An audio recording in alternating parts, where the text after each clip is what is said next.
It is Monday, January 25th, 2021. It is 8 p.m. Pacific Standard Time, and so you know what time it is. It's time for a little bit of coin metal. And it was yet another non-virtual get your ass kicked at Jiu-Jitsu Monday. Doing the thing with the partner, and it was a lot of fun today. Although I did not roll. To my shame. It's mostly because doing competition training for an entire hour afterward is not possible. You know, it's something that would cancel out me being able to do this show, in all honesty. So there's a few things that I got to do in any given week. One of them is jiu-jitsu, and the other is this show. Everything else just kind of revolves around that. And it's amazing because I don't actually get paid to do this show, but, I don't really care to. If I did get paid for it, then my integrity could be called into question, my loyalties, as it may be. But, anybody who knows me knows that I like Verge. Not gonna say that I don't, because I do. I hold it. I have for a very long time. But that's about as far as my quote-unquote bias goes. I had a conversation with somebody relatively recently about this, that, the whole idea of maximalism, it's fucking tribalism, As far as I'm concerned, cryptocurrencies are here to give us more forms to express our monetary wealth and value in. That's it. We've got US dollars and we've got other fiat currencies. You got your Visa card and you got your bank card. You got all kinds of stocks and such out there. And now you got coins too. These are all ways to express monetary value. What you put value in, what you believe in. And I think that we've kind of gotten away from that a little bit, in that some people just view cryptocurrencies solely as like a kind of like a security of sorts, and they view the networks as being something akin to the internet that they can point at and say, oh, you're going to do things the way we want you to. No. It's my fucking hardware. I choose the implementations I want to run. You can go suck one. And it's like we're going to be probably in this battle for another decade before people kind of like figure it out that no, the Ripple exists and there's not a fucking thing you can do about it. You can sue Brad Garlinghouse into the fucking ground. XRP will still exist. Will still be on the exchanges somewhere.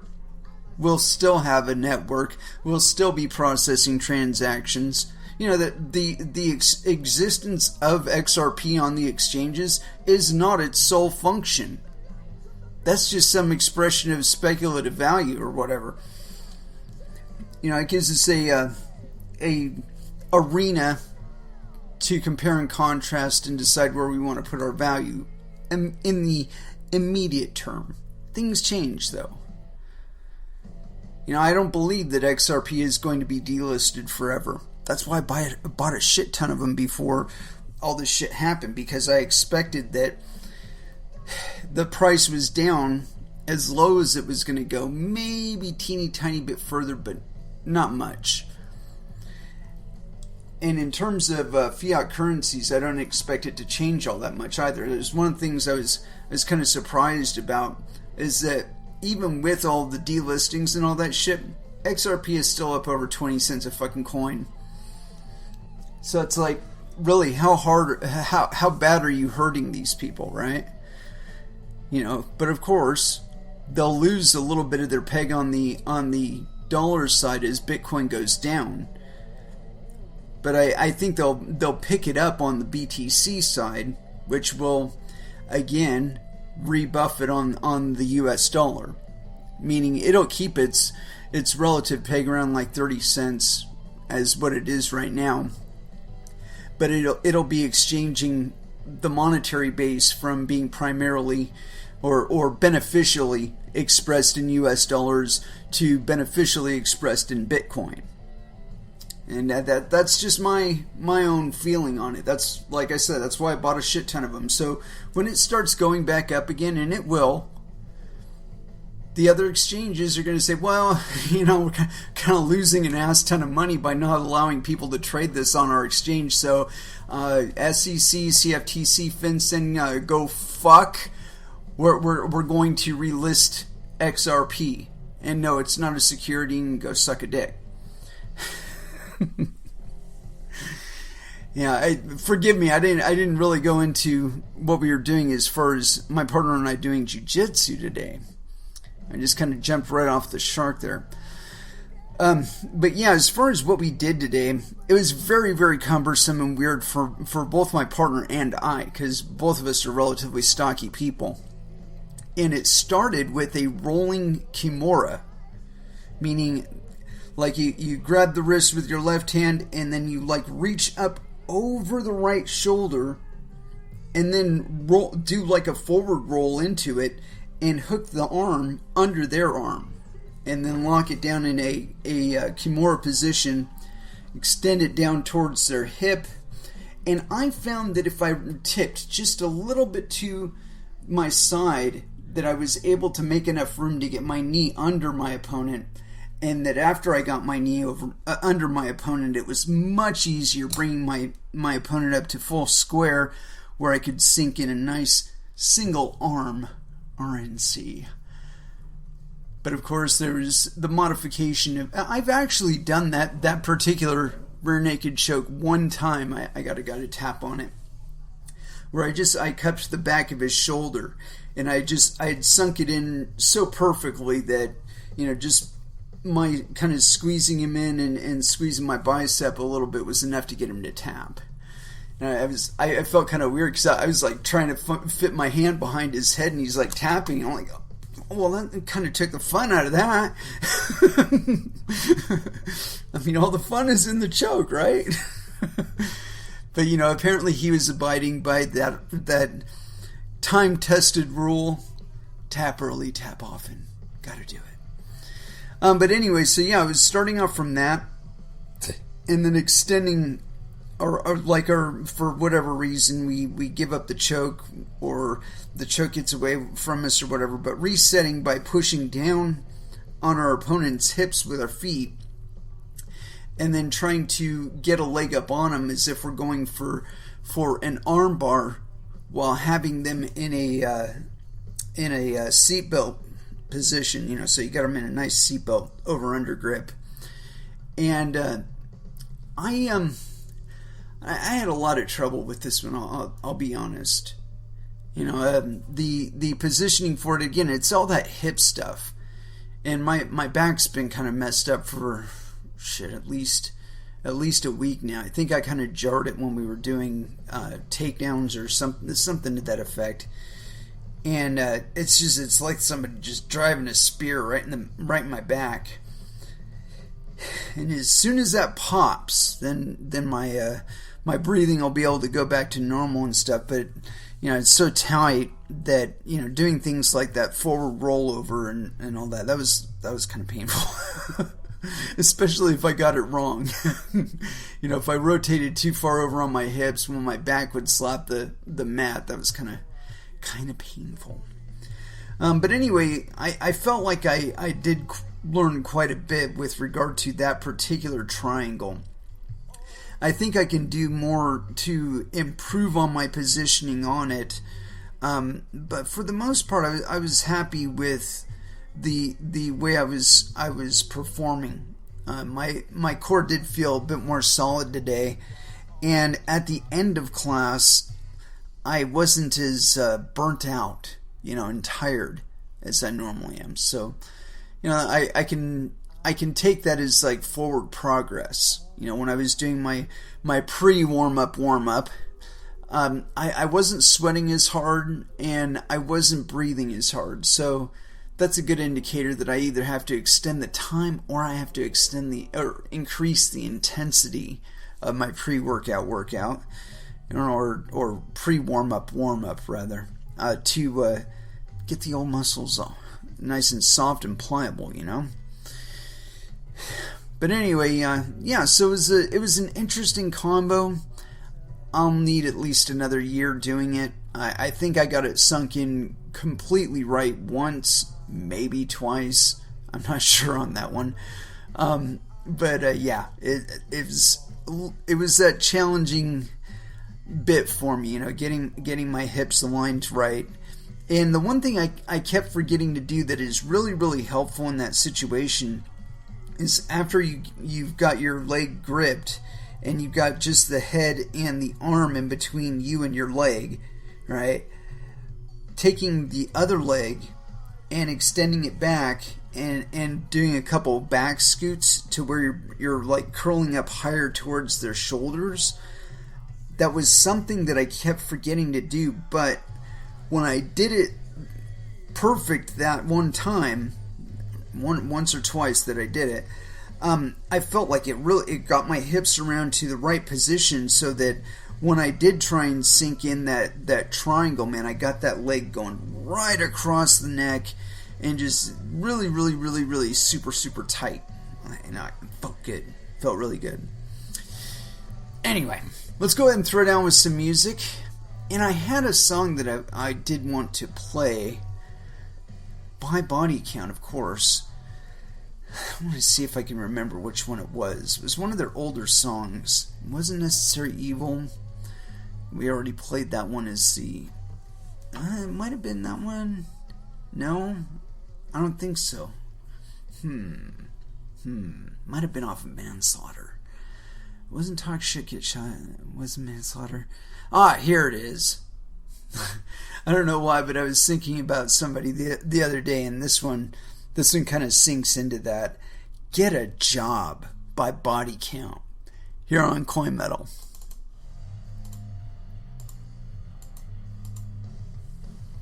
And that was Killing Joke with Asteroid.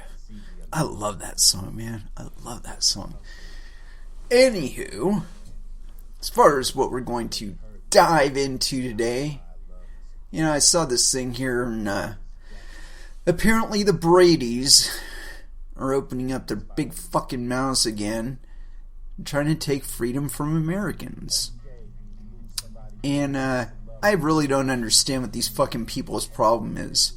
You know, their old man got clipped in a I think it was the attempt to assassinate Reagan. And ever since then, they've been up everybody's ass to just like disarm the planet. The problem is this. Everywhere. And I don't give a fuck where we're talking about.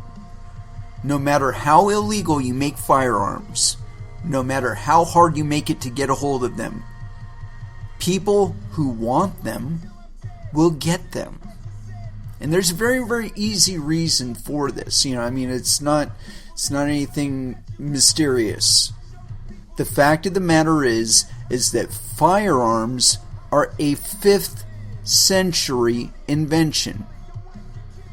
Meaning we've had civilization 1600 years since the invention of the firearm. The precursor knowledge, the precursor technology behind firearms, things like chemistry, metallurgy, metalsmithing, alloys, all of that shit is derived from technologies that are either associated or either were precursors to firearms or are a product of having invented firearms.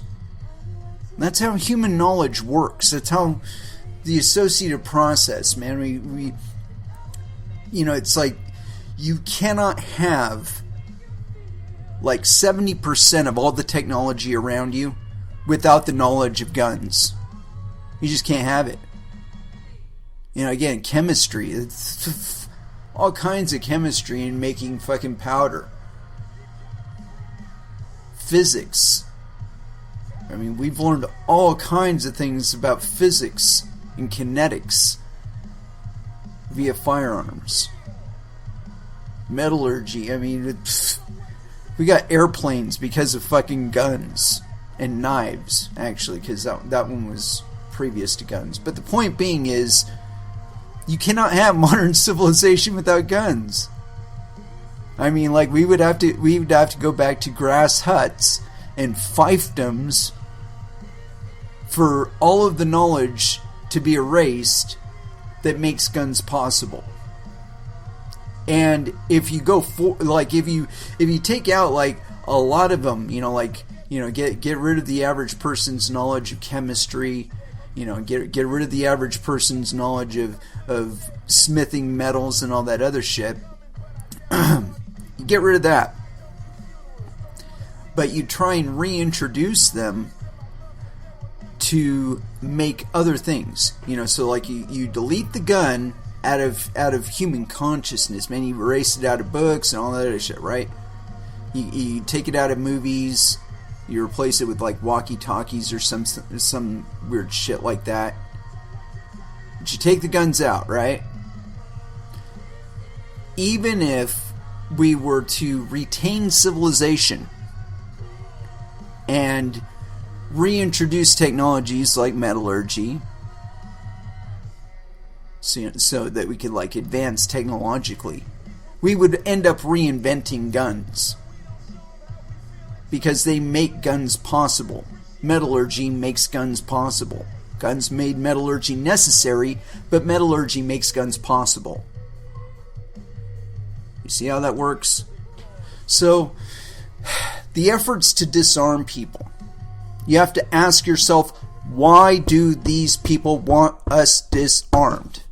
And I'm sorry, I know I'm like getting off into politics, and this really isn't a political show, but the point being is, why does anybody want you disarmed? It's because they want to attack you, and they don't want you to be able to respond. It's very, very simple. They'll have guns, and they'll probably be shooting first instead of asking questions. But they don't want you to be able to reciprocate. They want you to be an unarmed victim when they come around. That is the only reason why anyone wants you disarmed. Anyway, let's get into crypto shit, because I'm tired of the crap already. Anyway, we've been noticing an increase in interest in crypto. And specifically by the old blood, the Harvards, Yales, and the Goldman Sachses and the J.P. Morgans. They've been interested since, I would say, probably 2012. And as a matter of fact, college kids were among the biggest contingent of Bitcoin users and cryptocurrency users in the very beginning. So it's only natural that eventually the institutions of higher learning should take a greater interest in crypto. I mean, the MIT set up a lab, and I think it was like 2013 or 2014, dedicated to nothing but cryptocurrencies. They were mining on site. They were messing with code. They produced a lot of interesting shit. But the point being that these traditional institutions have been gaining interest in crypto. Now, how important that is in the greater scheme of things, I don't think that these institutions lend any credibility to cryptocurrency. I think that their participation is no more significant than yours in the grand scheme of things, because we're all reduced to the same quantity when it comes to crypto. It's similar to firearms in that aspect, that it kind of evens the playing field. It's like if you don't like what's going on with the existing currencies, you can create another one that does operate according to your standards, your expectations of a money or a monetary unit. And you know what? You might even be wrong.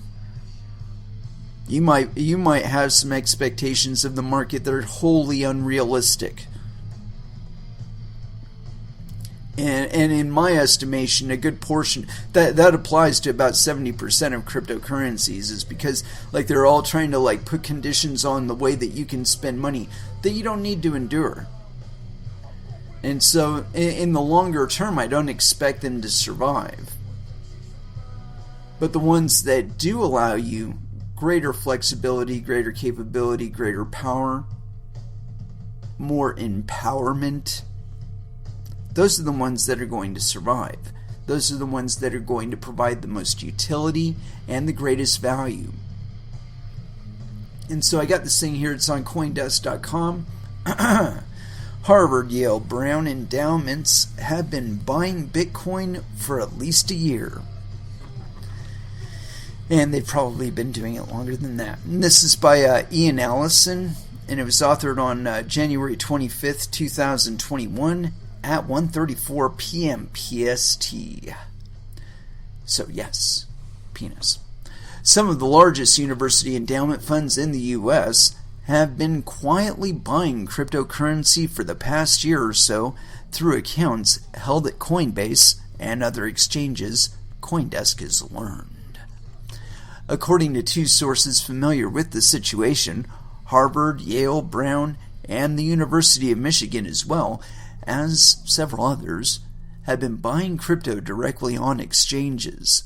Several Ivy League endowments took an interest in blockchain technology via crypto-focused venture capital funds back in 2018. Quote, "There are quite a few," said a source who asked to remain unnamed. "A lot of endowments are allocating a little bit to crypto at the moment." Yale and Brown did not respond to requests for comment by press time. When reached by CoinDesk, Harvard and the University of Michigan endowment declined to comment. Coinbase also declined to comment. University endowments got a single mention in Coinbase's annual report for 2020, but without naming any names. Some of the university endowment funds in question may have held accounts with Coinbase for as long as 18 months, according to one source. Quote, "It could be since mid-2019, the source said. Most have been in at least a year. I would think they will probably discuss it publicly at some point this year. I suspect they would be sitting on some pretty nice chunks of return." University endowments are pools of capital accumulated by academic institutions, often in the form of charitable donations. These funds, which support teaching and research, can be allocated into various assets for investment purposes. Harvard is the largest university endowment with over $40 billion in assets. Yale has over $30 billion, Michigan about $12.5 billion, while Brown holds about $4.7 billion. It is unknown how much each fund has allocated into crypto, but it is likely a fraction of a percent of their total assets. They wouldn't have to do much more than like 10,000 or 100,000 or so for it to be only a small fraction. Long road. Back in 2018, Yale University Chief Investment Officer David Swenson made headlines by backing two crypto-focused venture funds, one run by Andreessen Horowitz and another launched by Coinbase co-founder Fred Ursam and former Sequoia Capital partner Matt Huang. Several other universities followed Yale in backing crypto VCs, including Harvard, Stanford, Dartmouth College, MIT, University of Northern Carolina, and Michigan. Clearly, some of those schools appear to be taking the next step by investing directly into crypto assets. No. They're investing in IP. Not just the assimilation and digestion of it, but also the creation of it. Continuing on. The second source, who is involved in the crypto hedge fund world, pointed to, quote, "a big change over the past few months." Quote, We are seeing defined benefit pension plans getting close to making allocations.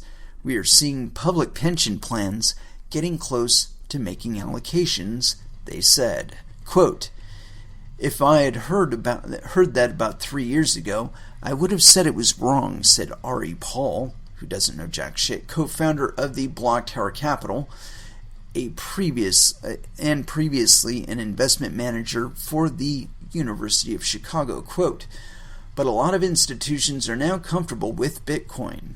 They understand it and can just buy it directly as long as it's from a regulated entity like Coinbase, Fidelity, or Anchorage." Yeah, Fidelity has their own fucking mining. they're not fucking around. They're directly invested in mining itself. You know, that's one of the reasons why I keep telling you guys to do it. Get into mining. I mean, it is the next terrain of competition. And you know, you're not just competing against other people like you. You're competing against people like Fidelity and Coinbase. I mean, when you really break this thing down, there is only a certain number of people that are mining. And it's relatively low for the amount of the expectations that people have of crypto, you know, and the number of people that have interest in it. Anyway, speaking of mining, I caught on to this one, and you know, we've covered on this show, we've covered at least 3 separate distinct waves of quote unquote crypto jacking. And what, if you're unfamiliar, what cryptojacking is when, or cryptojacking, what it is when somebody else takes control of your computer and like puts some malware in there that will mine a cryptocurrency for them without rewarding you and without your knowledge or consent. And so we've seen like 3 distinct waves of this expression.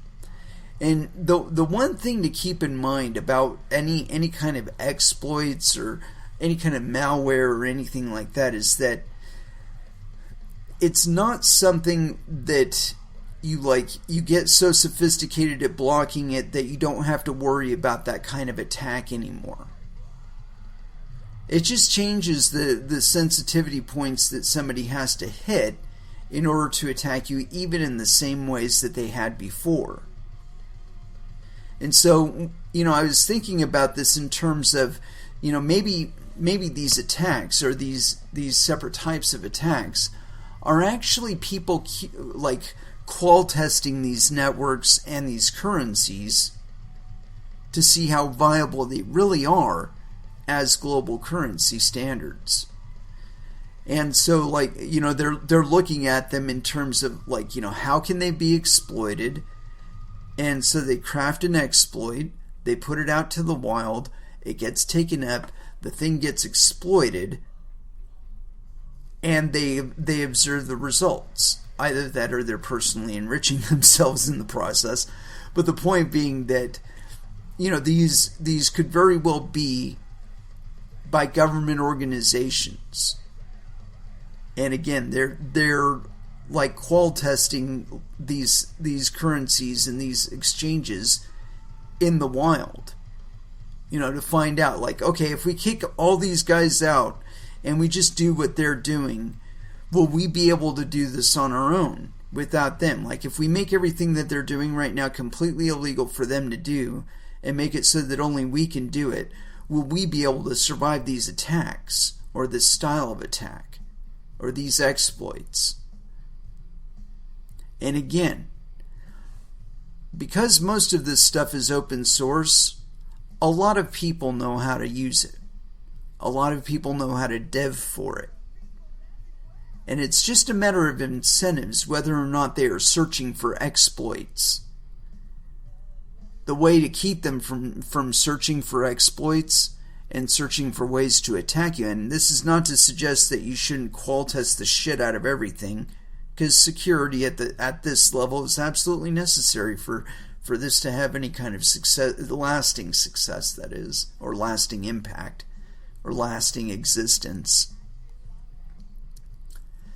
But the point being that just because you see these exploits work does not mean that there are not entities out there that have a trove of exploits that they have not exploited and they have not utilized out in the wild and you know nothing about. They may be completely theoretical and have only had minimal practical utilization, and they're relying on analysis that they're picking up from other sources from existing exploits that do express themselves in the wild. And so this is one of the reasons why I'm so wholeheartedly against any kind of regulation. Because we need the attacks to happen in a place where we can see the observable results. This is what makes us more secure, because this is what we use as information to guide whether or not we want to invest in a coin, whether or not we want to put any kind of hardware to it. And again, these networks, taking individuals like myself out of it, is actually counterproductive. Because in the longer term, you are going to lose my faith. I'm going to put my faith in a currency that you have absolutely no knowledge of, that you do not monitor, that you do not regulate, that does not require any licensure from anybody else, because we are not asking you to use it. We are simply using it. Now, you don't want that. You don't really want that. I mean, it's a question and an answer. You don't really want that. You want it out in the open. Why? Why would you want it out in the open? If it's not thinking to hide from you, and you can see all the transactive activity, you can evaluate whether or not this person is conducting any quote-unquote terrorist activity. And if you really wanted to stop him, it would be made that much easier. But see, I don't think these people are actually interested in safety.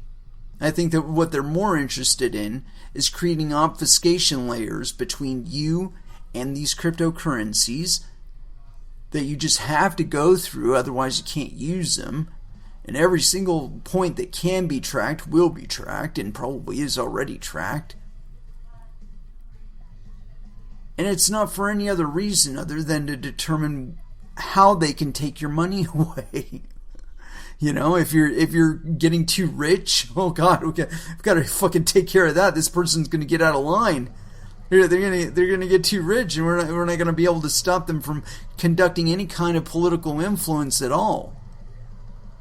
Because that's what we want. We want to take away their political influence. We want to take away their agency. We want to take away their interest in controlling anything around them. So heaven forbid they should have international monetary units that they themselves are creating and governing. Heaven forbid that. Well, sorry kids, too late. Anyway, so the next article I got up here is on decrypt.co. Attackers use file storage platform to secretly mine Bitcoin. And this is by Shania Malwa, so no penis. And this is authored on January 25th, 2021. Hardware company QNAP issued an advisory to clients last week after finding an ongoing attack on its network-attached storage devices, or NAS devices, which connect to the internet, as per a report on security outlet Bleeping Computer. The attack sees affected devices illicitly mine Bitcoin. Based in Taiwan, QNAP is a large player in the file storage and memory devices space. Such devices contain the computing prowess that can be put to mining Bitcoin via thousands of complex calculations each second to maintain the network and receive rewards, making QNAP a target of the attack.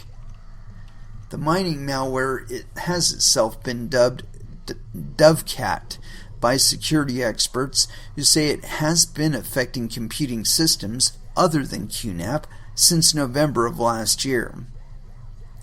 It's a bane for QNAP's customers, as the malware ends up hogging all computing power available, making their devices unusable for everyday work. Weak passwords to blame.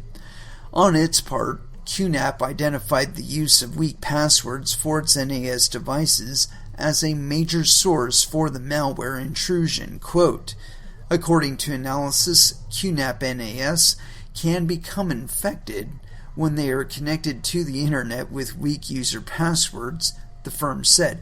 Actually, they could just cut out that weak user passwords thing and just leave it at connected to the internet. To safeguard against such malware, QNAP asked all clients to update and use more difficult passwords, install malware detecting programs, and update their NAS devices to the latest software. QNAP added that it was developing its own anti-malware safeguard for clients. QNAP has made it a priority to develop a solution that will remove Dovecap from infected devices, the firm said in its advisory. Bitcoin mining malware and cryptojacking attacks have risen proportionally in the past few years with the growth of the crypto market. Researchers estimate over 52 million computers fell victim to such attacks in the first half of 2019 alone, with similar numbers in 2020. Yeah. So, I keep telling you, every show, watch out for your own phone, because nobody else is going to do it for you. And this is a plain example of it. There are people that want to use your computing resources to make cryptocurrencies for themselves. They don't want you to utilize your hardware in order to make yourself richer. No, they just want to make themselves richer using your computer. It's very simple, right? But yeah, I kind of predicted this too. Anything like IoT, any of that bullshit, you can expect that shit will get targeted and will be utilized to mine cryptocurrency for somebody else. And that's going to be the case as long as it is so difficult to mine Bitcoin. At one time, the network consisted of CPUs, and then it consisted of FPGAs and GPUs, and then it consisted of ASICs. And see, when it migrated to ASICs, that was kind of the point where a lot of people dropped off of mining, only because it became vastly expensive. Instead of buying $1,000 worth of video cards and getting 3 video cards and being able to mine profitably right off the get-go, you had to invest in these fucking ASIC machines.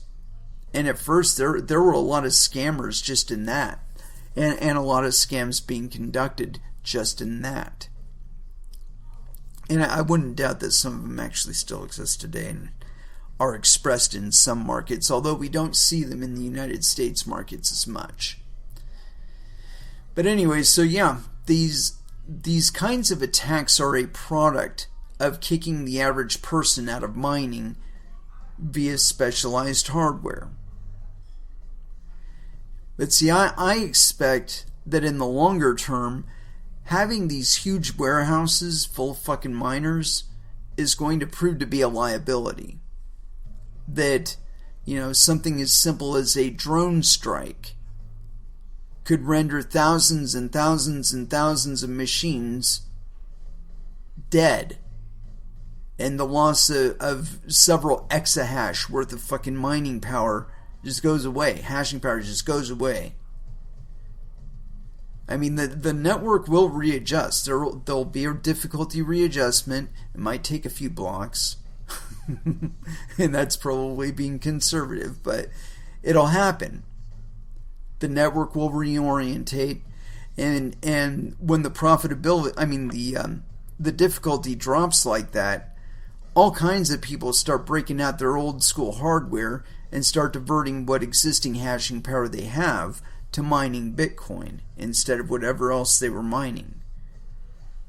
And this balance, this knowledge of this effect happening is one of the things that keeps them honest. Because those are competitive pressures out there that do not go away. Regardless of what else happens in the market, those competitive factors are always there. If you are not mining it, somebody else will fucking mine it.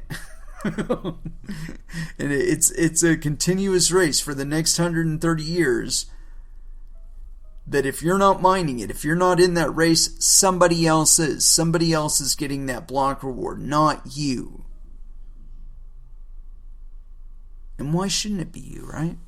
Anyway, let's go ahead and throw back down with some music. And where'd it go, though? I'm feeling the need for a little bit of Power Man. But what song? Well, here we go. Blast Off to Nowhere here on Coin Metal.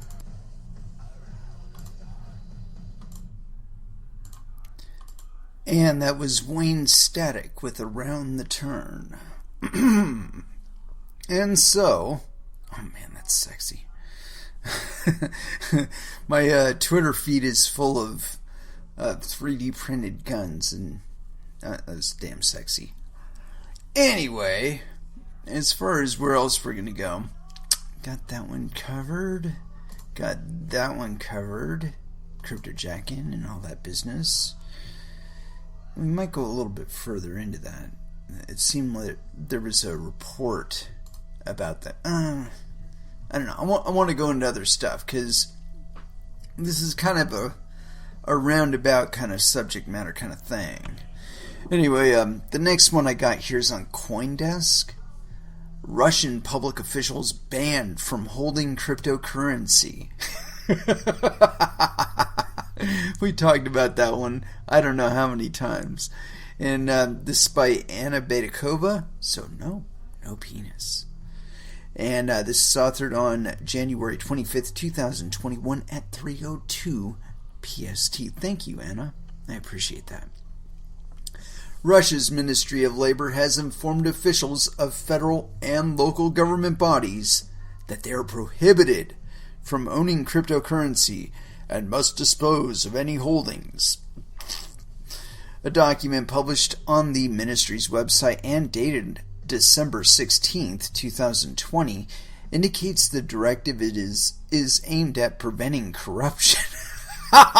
In Russia, they're trying to prevent corruption. Okay. The news was first reported by Russian crypto news outlet Forklog. The letter states that public officials in Russia on federal and local levels, including Bank of Russia board members and chairs of government-owned corporations, as well as their spouses and underage children, are not allowed to own cryptocurrencies and any digital assets issued outside the country. Sounds like they listen to this show, doesn't it? The letter refers to the law on digital assets that came into force this January. The law includes a number of amendments to other Russian laws, including that one that prohibits government officials from opening accounts in foreign banks and buying financial instruments from foreign countries. This list also includes, quote, digital assets issued in accordance with the foreign law and cryptocurrencies. Okay, now Russians, you want to know how to get around this? If you're involved in the government or the bank or any of that other business, this is how you get around all this bullshit. You mine, because it doesn't say anything about mining. It just says you can't buy it. So you could either mine it, or here's an even better one: sell drugs for it. Or anything. Sell anything. Sell some property for it. You know? Sell a I don't know, black market gun, or a piece of property, or, you know, sell something for it. And as long as you're not reporting it, nobody knows. Nobody knows. Nobody knows. So yeah, this is, you can get around this.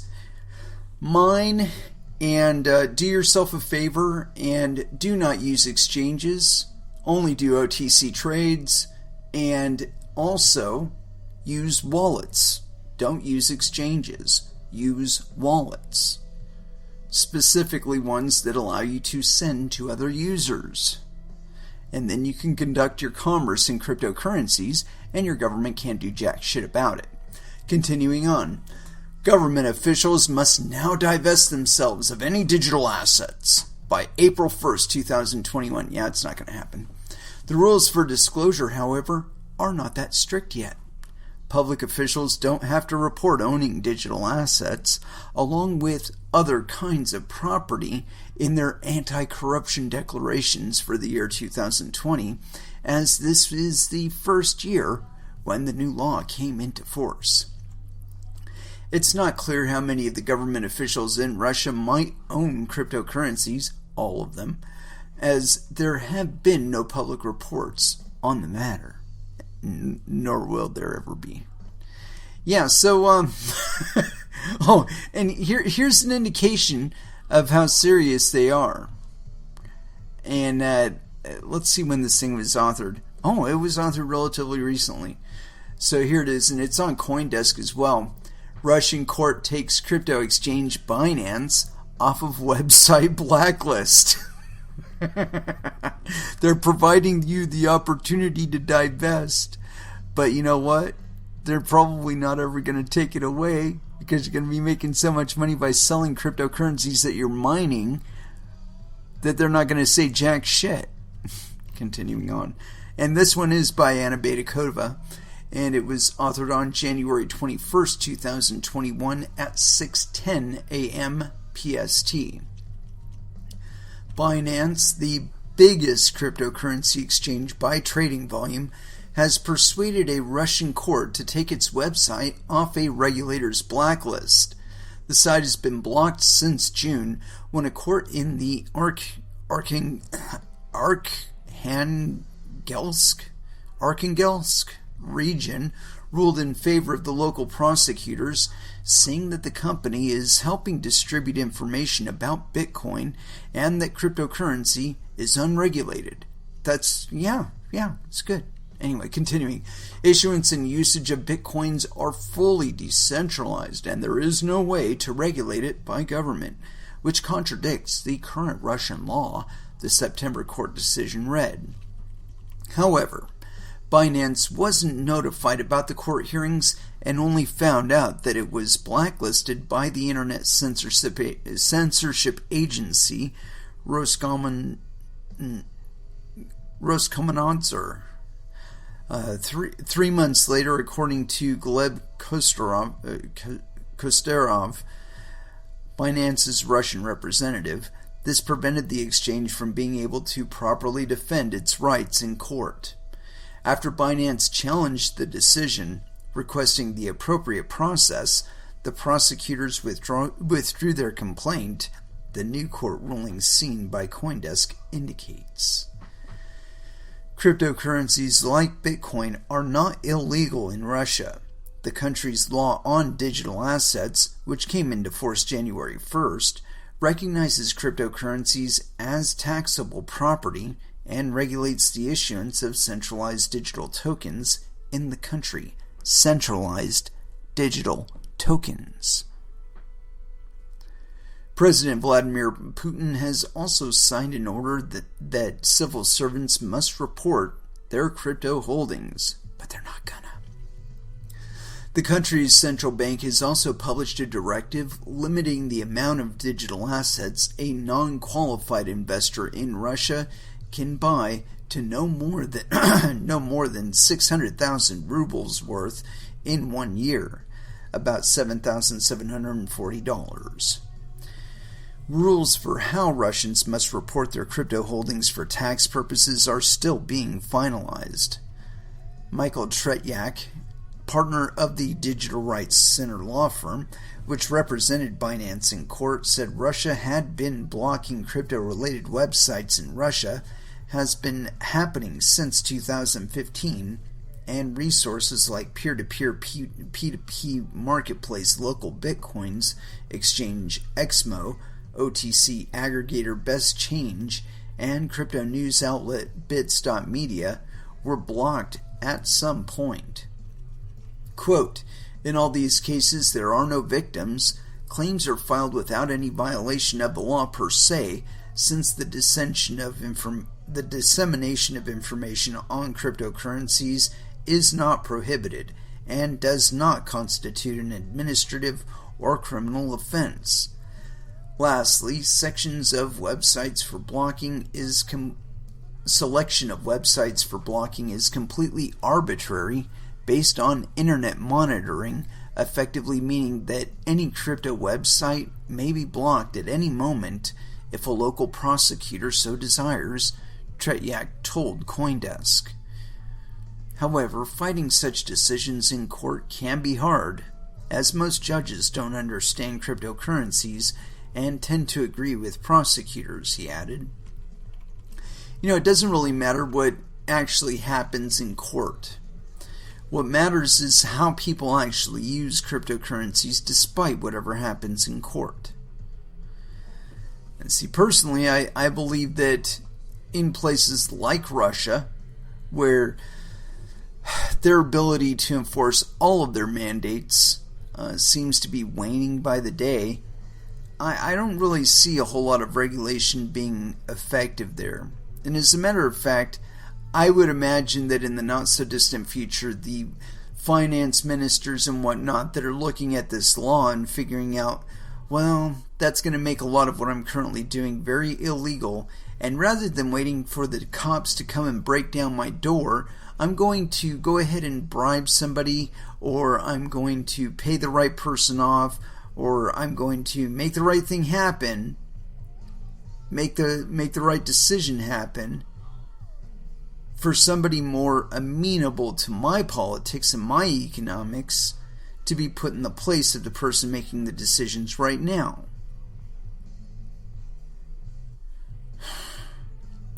I mean, really, this is your personal interest, people.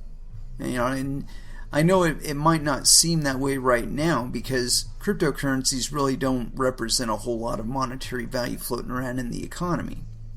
However, if you just look back 10 years ago to where we were then and extrapolate back out to where we are now and then project forward from those 2 points, you can plainly see that we are on an ascending wedge that is nowhere near beginning to end in its ascent. And as such, we should probably keep that in mind when we're trying to consider what kind of regulatory frameworks that we want to champion.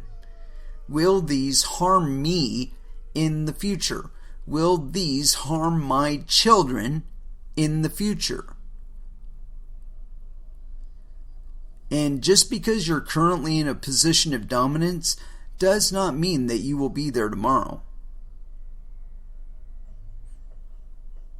So rather than trying to exist as though your current level of control will be perpetual, start considering some alternatives. Because it's only your laziness and only your contempt for innovation that will prevent you from prospering from what is to come.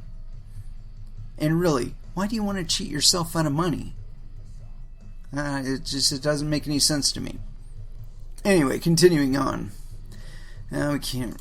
Well, I suppose we can read that. We could read that, but I don't want to. Fuck these guys. Anyway. Yes. This is another little thing that I wanted to get into today. Because it seems that people have not learned this lesson yet. Whether or not they ever will, I couldn't be sure. But I should hope. I should hope. Anyway, this is on news.bitcoin.com. And it was authored January 25th, 2021. This is by Kevin Helms. So yes, penis. Indian crypto exchange Bayou Coin hacked. Sensitive data about 325,000 users reportedly leaked. Indian crypto exchange hacked. Oh, wait a minute. Let's get to the top of this. I keep forgetting that on Bitcoin.com, they take the first paragraph and they put it in bold. Every other place, every other publication out there, they'll have just the summary in bold. Anyway, continuing on. Indian cryptocurrency exchange Bayou Coin has reportedly been hacked, and sensitive data of about 325,000 users has reportedly been leaked onto the dark web. According to reports, the leaked data includes personal information, encrypted passwords, user wallet details, other order details, bank details, PAN numbers, passport numbers, and deposit histories. Indian cryptocurrency exchange hacked. Bayou Coin, a Delhi-NCR-based cryptocurrency exchange, has reportedly been hacked. The exchange has more than 350,000 registered users and has facilitated over $500 million in cryptocurrency trades, according to its website. Several local news outlets reported that sensitive data of about 325,000 customers has been dumped onto the dark web. IANS publication detailed on Friday, quote, "The data leaked includes names, emails, mobile numbers, encrypted passwords, user wallet details, order details, bank details, KYC details, and deposit history." Independent cybersecurity researcher Rajshankar Rajaharia explained to the publication that the 6 gigabyte file on MongoDB database contains 3 backup files with Bayou Coin data. The researcher also found his own information that he used to create an account on the platform last year among the leaked data. Quote, "This is a serious hack, as key financial, banking, and KYC details had been leaked on the dark web," Rajaharia was quoted as saying. On Twitter, a number of users said that their information was leaked. Rajaharia tweeted, quote, "Trading in cryptocurrency, 3.5 lakh users' data, including me, leaked from Bayou Coin. The leaked data contains names, emails, mobiles, bank account numbers, PAN number, wallet details, etc. Again, didn't inform to affect users by company. Apparently they didn't bother to tell anybody. Bayou Coin is the latest victim of the infamous hacker group Shiny Hunters, which has been leaking databases for free on well-known English-speaking forums, according to the Economic Times. The group also leaked data of e-grocer Big Basket, educational technology platform U-Academy, and payment aggregator JustPay. Israeli-based darknet threat intelligence provider Kela confirmed the leak to the publication.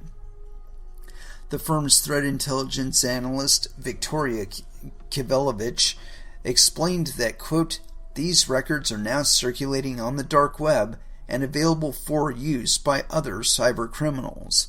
She added that they can use the data for anything from, quote, "phishing scams to gaining admin privileges and access into corporate networks if corporate credentials have been leaked." Bayou Coin is investigating the breach. Since reports of the security breach emerged, Bayou Coin has released 2 official statements on the matter. The first was written by its CEO, Shivam Thakral.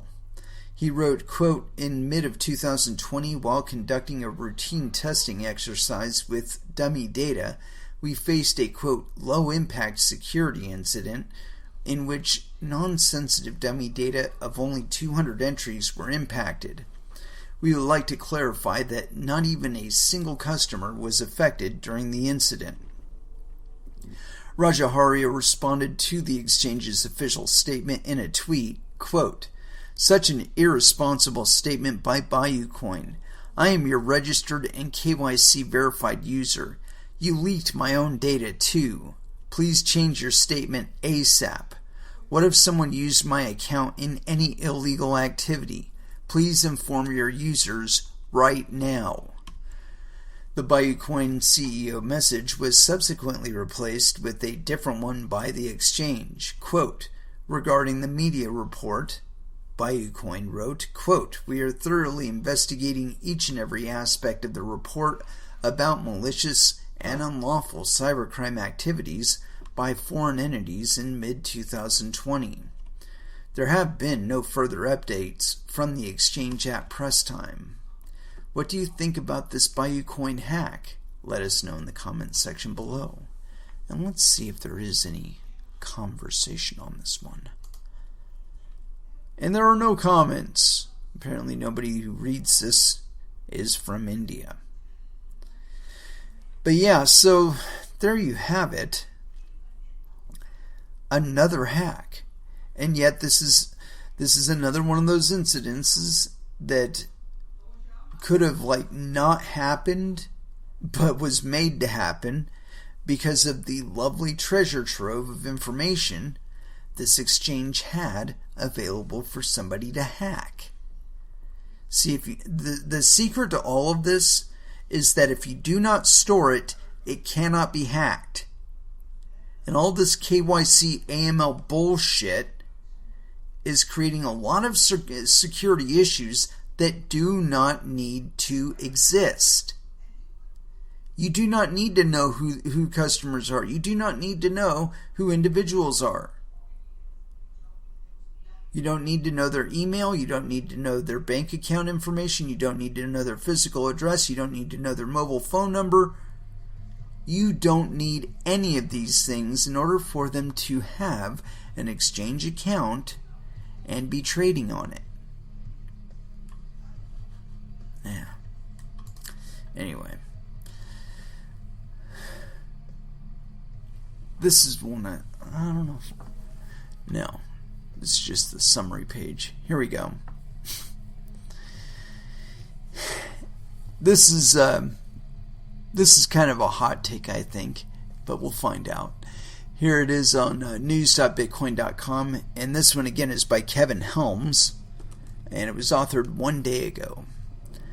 Harvard economics professor: governments will not allow Bitcoin on a big scale, and they will win. Harvard professor of economics and former chief economist at the International Monetary Fund, Kenneth Rogoff, believes that governments will not allow Bitcoin to flourish on a large scale. Quote, "The regulation will come in. The government will win," he said. The professor also discussed the likelihood of a Bitcoin bubble. Harvard University professor Kenneth Rogoff shared some thoughts about Bitcoin regulation during an interview on Bloomberg Surveillance last week.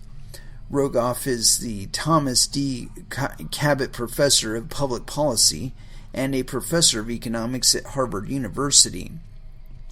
He also served as chief economist at the International Monetary Fund from 2001 to 2003. Quote, "It's speculative," he began. I've been a Bitcoin skeptic, and certainly the price has gone up. However, Rogoff argued, quote, "There's sort of an ultimate question of what's the use. Is it just valuable because people think it's valuable? That is a bubble that would blow up." Quote, he continued, "I can see Bitcoin being used in failed states. It's conceivable that it could have some use in a dystopian future. Nevertheless," he emphasized, "I think governments are not going to allow pseudonymous transactions on a big scale. They're just not going to allow it." The Harvard economics professor elaborated, "The regulation will come in. The government will win. It doesn't matter what the technology is." Quote, so I think over the long run, even if there's not a real use, the bubble will burst. I hope it's not such a valuable use, but I suppose it's a hedge against dystopia, he further opined. Rogoff was then asked, quote, would you advise Secretary Yellen at the Treasury that the U.S. should be proactive in instituting that regulation, which could collapse the price of cryptocurrency? He simply replied, yes. That's just true across the board. It needs to be regulated. I think governments are in on it. It's not being used that widely, and I suspect although the Bitcoin lobbyists have been successful in getting it into some places, it won't last. This guy's a fucking idiot. Rogoff has long been a Bitcoin skeptic. In 2018, he told CNBC that the cryptocurrency was more likely to be worth $100 than $100,000 a decade from then. Quote, basically, if you take away the possibility of money laundering and tax evasion, its actual uses as a transaction vehicle are very small, the former IMF chief economist said. Yeah, they don't need to be big. They just need to work. Continuing. Last week, Joe Biden's pick for the U.S. Treasury, Janet Yellen, stated that cryptocurrencies are mainly used for illicit financing. She later softened her stance slightly and promised to work with the Federal Reserve Board and other regulators to implement an effective crypto regulation. A week prior, the president of the European Central Bank, Christine Lagarde, called on countries to regulate Bitcoin, claiming that the crypto has, quote, conducted some funny business and some totally reprehensible money laundering activity. Despite regulators' belief, an industry report found that in 2020, crime accounted only for 0.34% of all crypto transactions. Meanwhile, several U.S. lawmakers have said that governments should not try to stop Bitcoin. Representative Patrick McHenry previously said, quote, due to the nature of the technology of Bitcoins, governments cannot kill it, nor should they even bother. That last part was my addendum.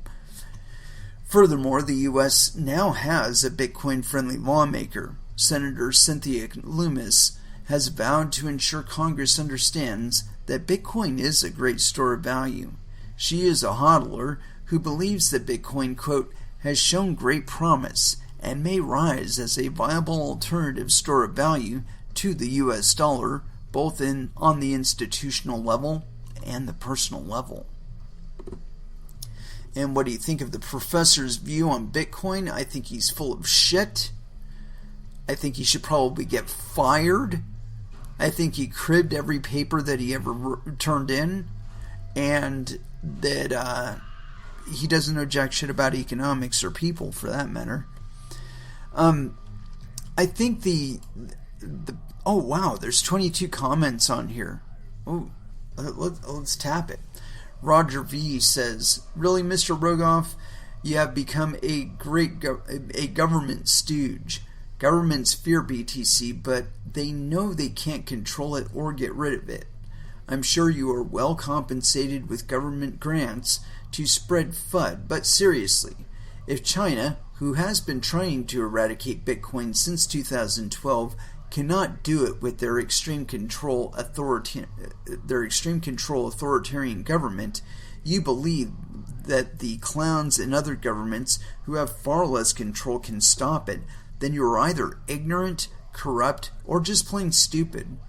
Just because you are a Harvard economist does not mean you are even close to correct. It reminds me of what President Truman once said, quote, find me an one-handed economist. Yellen, Rogoff, and others are spreading FUD as government stooges, but they will be proven wrong. They sound like the exact same people dismissing the internet as a fad in 1994. Time will tell, but my money is on Bitcoin. Fed Up with Taxes says governments use criminal activity as the cover excuse for their burning desire to regulate, i.e. control. They can't stand the idea that citizens, law-abiding ones, might wish to protect themselves against inflationary profligate spending of the ruling class. Such outrageous behavior must be subdued and brought under their yoke. Kenshin0011 says, seriously honest question, what if the U.S. government makes it illegal to convert Bitcoin into USD? Doesn't that that doesn't eradicate Bitcoin, but it effectively neuters it, making it unusable, unstable, unattractive to many of the corps and people who bought in so far, and they will sell. Yeah, who gives a shit if they sell? I mean Bitcoin to USD. John Ansich says, so convert it to Canadian or any other currency. The genie is out of the bottle. He's got goddamn right. And Kenneth replies, obviously it wouldn't happen in a vacuum. Canada and much of Europe would likely follow the U.S. government's footsteps. Not to any greater effect, I've got to tell you. So sorry you didn't answer my question. I'm a huge believer in BTC and blockchain tech, but unfortunately the government's boot is too large, and I've yet to see an answer to this question/concern. I would answer it right now, but I happen to be live on a show, so I don't know. Maybe during the next music break, I might throw something down to you. Chico says Rogoff certainly is a reputed economist, but has been wrong before, like when he commented on decoupling of economic growths. He's been wrong so far about crypto, in great part because he does not understand it. If he believes that BTC is about pseudonymous transactions, he really didn't get it. As for the criminal transactions, it is estimated that 3% are made in crypto and 97% in fiat. And actually it was 0.3, dude, so it's actually 99.7% in fiat. So whomever is really worried about criminal finance should worry about the banking system rather than crypto. Goddamn right. John Barrett says, actually Chainalysis came out with a much smaller number. I believe their research indicates that approximately 0.34% of all Bitcoin transactions are used for nefarious purposes. And I might have this wrong. It might actually be 0.34 for all crypto. Easy enough to verify, though.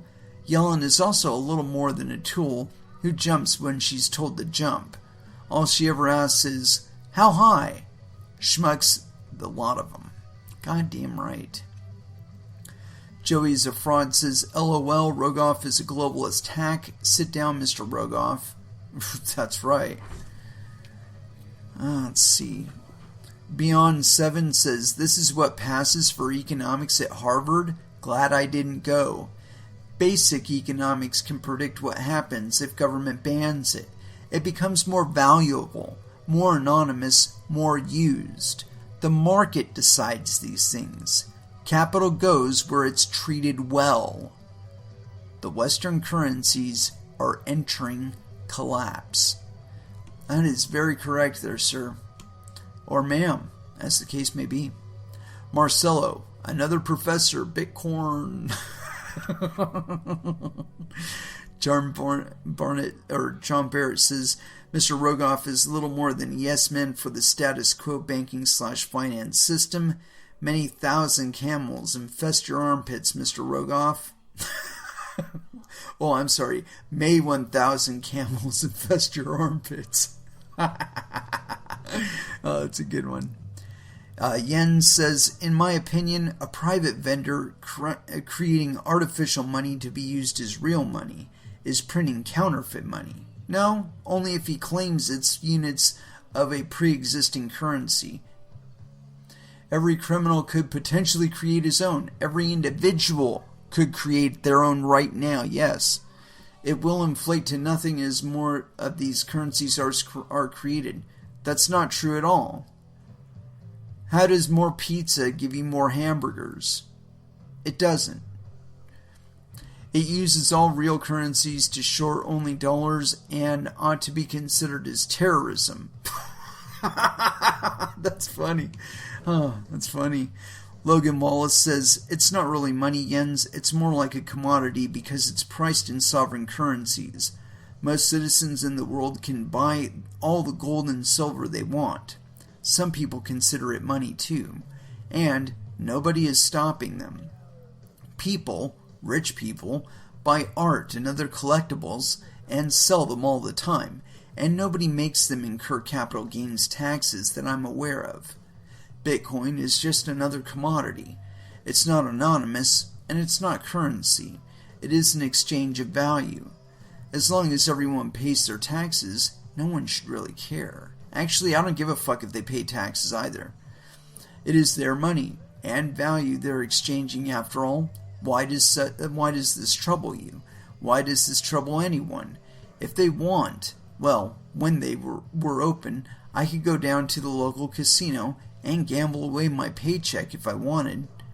Government doesn't seem to mind that either, even though it's a social scourge. You know why? Because they tax the profits of casinos. Governments don't care what you do with your money as long as you pay your taxes. Yeah, well, what if they spend my taxes on wars that I don't support? The only recompense there is either to